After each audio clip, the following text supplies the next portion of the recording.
Assalamualaikum warahmatullahi wabarakatuh. Kami dari kelompok 1 Sejarah Peminatan ingin menampilkan Podcast Perang Dunia 1. Baik pemirsa, selamat datang di podcast kami. Di sini kita akan membahas tentang Perang Dunia 1. Saya Alia Puspita sebagai host yang sudah mendatangkan 2 narasumber, yaitu siswi berprestasi dari SMA Mutiara 1 di bidang sejarah peminatan. Halo Dek. Halo Pak. Dengan adik siapa? Saya Mutmainah Mardia Balel. Dan? Saya Radita Amelia Siregar. Wah, namanya panjang sekali ya. Biar lebih akrab deh. Bisa dipanggil apa? Aku biasanya sih panggil Lara ya kak. Rara dan? Aku Muti aja. Oke, berarti bersama Adi Rara dan Muti. Oke. Baik, kita mulai saja pembahasan podcast kita. Baik, mungkin adik-adik bisa menjelaskan secara singkat aja tentang sejarah Perang Dunia 1. Baik, izin menjelaskan Kak. Silakan. Jadi Perang Dunia I itu terjadi di tahun 1914 sampai dengan 1918. Berarti totalnya selama 4 tahun. Iya betul. Jadi Perang Dunia I itu berawal dari negara Austria-Hungaria menyatakan perang terhadap Serbia. Perang ini terdapat 2 aliansi yang bergabung. Aliansi pertama yaitu dikenal dengan Blok Sentral dan aliansi kedua dikenal dengan Blok Sekutu. Oke, ada blok sekutu dan sentral. Iya, betul. Berarti kalau blok sekutu itu anggotanya dari negara mana aja?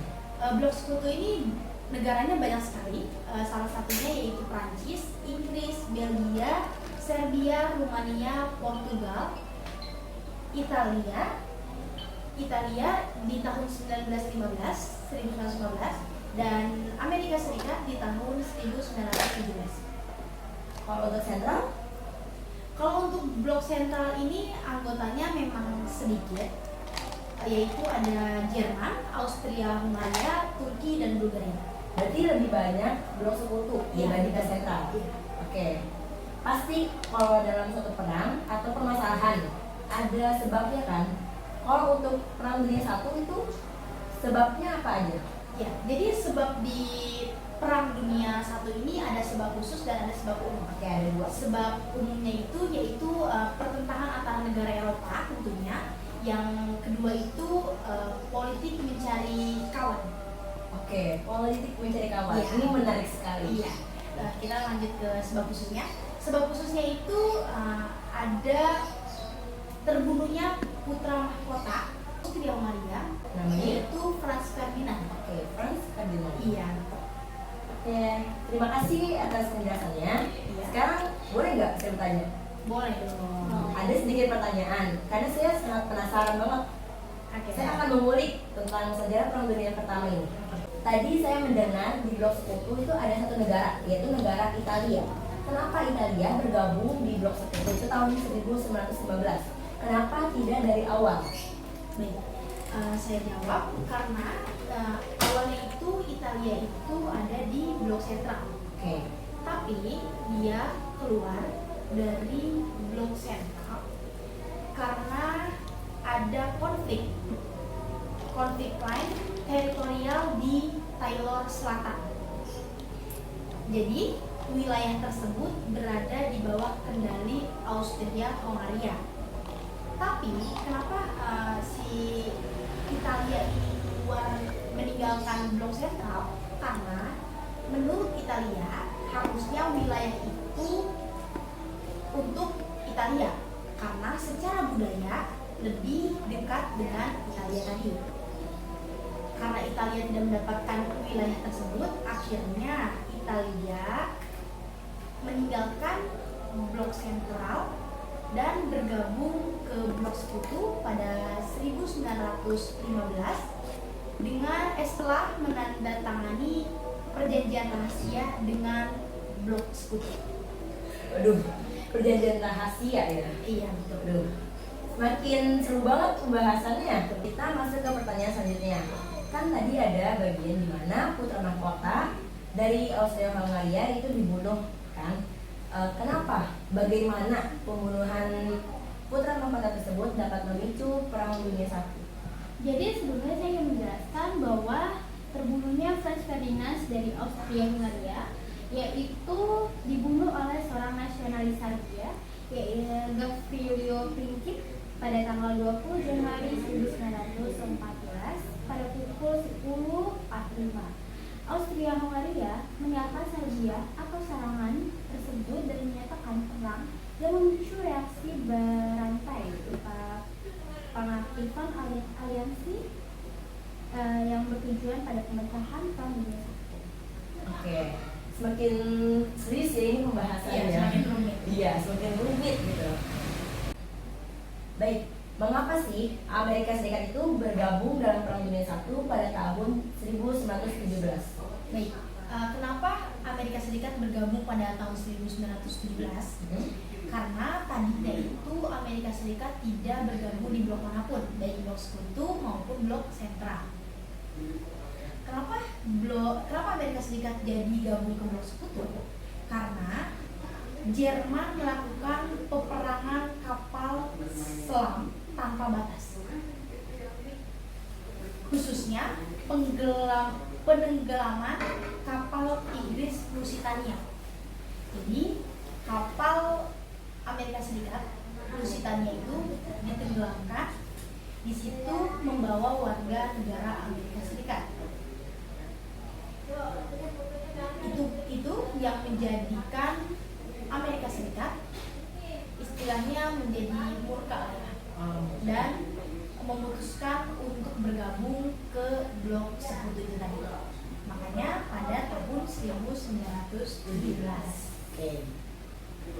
Saya penasaran deh sama strategi apa yang digunakan dalam Perang Dunia I. Strategi utama yang saya tahu yang digunakan adalah perang parit, di mana pasukan lawan menggali parit atau pertahanan dan dalam perang kapal selam tanpa batas, khususnya digunakan oleh Jerman, di mana kapal selam menyerang kapal militer dan sipil tanpa peringatan. Oke, perang parit sangat menarik sekali. Oke, tadi kan ada Amerika itu terlibat kan di blok sekutu saat Perang Dunia I. Pasti ada dampaknya dong.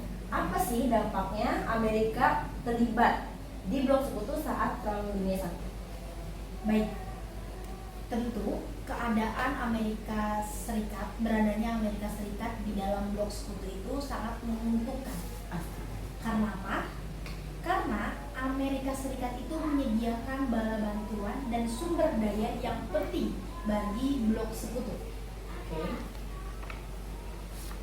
Intinya pokoknya Amerika Serikat itu sangat menguntungkan bagi blok sekutu. Jadi salah banget bagi Jerman menyerang Amerika Serikat. Karena masuk negara yang kuat. Iya, betul sekali. Ini akhirnya ini berujung pada permintaan Jerman untuk gencatan senjata pada tahun 1918. Iya, 1918 gitu. Oke, untuk mengakhiri sebuah peperangan antar negara pasti digunakan perjanjian yang sangat penting. Betul? Betul. Oke, apa sih perjanjian perdamaian yang digunakan untuk mengakhiri Perang Dunia I? Baik, sebetulnya banyak sekali perjanjian-perjanjian yang dilakukan demi berakhirnya Perang Dunia Pertama ini. Tapi ada perjanjian yang menjadikan berakhirnya benar-benar berakhir, yaitu perjanjian Versailles. Perjanjian Versailles ini perjanjian damai yang ditandatangani pada 28 Juni 1919. Perjanjian ini tentunya untuk mengakhiri Perang Dunia I ini. Perjanjian ini ditandatangani di Istana Versailles. Nah, udah kejauh kan? Kenapa dinamakan Versailles? Karena Istana Versailles. Di Paris tentunya. Perjanjian ini ditandatangani oleh negara-negara pemenang Perang Dunia Pertama. Ada Amerika Serikat, Inggris Raya, Perancis, dan sekutu lainnya. Berarti yang menang blok sekutu. Iya, betul. Jadi isi perjanjian Versailles itu intinya adalah tidak menguntungkan bagi pihak Jerman. Pokoknya Jerman harus mengganti rugi sekian banyak sekali yang harus diganti rugikan. Banyak sekali yang harus Jerman ganti rugi. Nah, itu dia yang menyebabkan Perang Dunia II terjadi. Setelah saya mendengar penjelasan yang sangat detail dari adik-adik sekalian, saya muncul nih di pikiran saya, apa sih dampak dari Perang Dunia I ini, di mana Perang Dunia I ini merupakan perang yang berskala besar bagi dunia, ya kan? Iya, betul. Tentu banyak sekali dampak yang terjadi akibat dari Perang Dunia I ini. Apa sih dampaknya? Dampaknya itu ada dampak sosial, dampak politik, dan juga dampak ekonomi. Tentunya dampak sosial pasti banyaknya korban jiwa. Lalu dampak ekonomi pasti penurunan ekonomi di dunia. Pasti. Iya. Lalu ada dampak politiknya. Dampak politik ini akhirnya didirikanlah organisasi LBB, Liga Bangsa-Bangsa. Nah, Liga Bangsa-Bangsa ini untuk apa didirikan? Untuk agar setiap konflik di negara-negara itu bisa diselesaikan dengan bermusyawarah, tidak dengan perang lain. Secara damai. Iya, betul. Dengan cara bermusyawarah. Oke, banyak sekali yang sudah kita bahas, yang tentunya sangat bermanfaat bagi kita semua, yaitu memperluas wawasan kita tentang sejarah di dunia. Terima kasih untuk adik-adik yang sudah menyempatkan waktunya untuk hadir di podcast ini. Sampai bertemu di pembahasan selanjutnya, yaitu Perang Dunia II. Sampai jumpa, bye. Bye. Terima kasih. Terima kasih.